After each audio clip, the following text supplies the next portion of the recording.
อย่างงามสองดอกเลยจ้ะนี่ปัดงามขังเนาะแม่น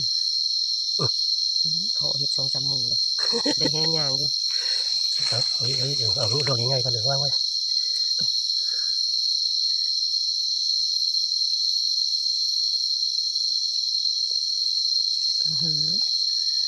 เป็นกลุ่มเลย4 ดอกเลยอย่าลองปาดดอกนี้ได้หาผู้เล่นดอกน้อยๆกำลังขึ้นเห็ดละโงกในดอกน้อยนี่ถ้าฟังไว้มันจะเกิดอยู่มั้ง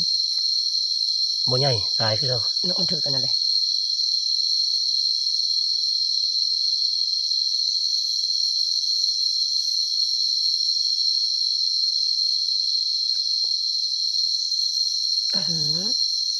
แต่ละดอกบอกคือใครเห็ดละโงกขาวเนาะจ้า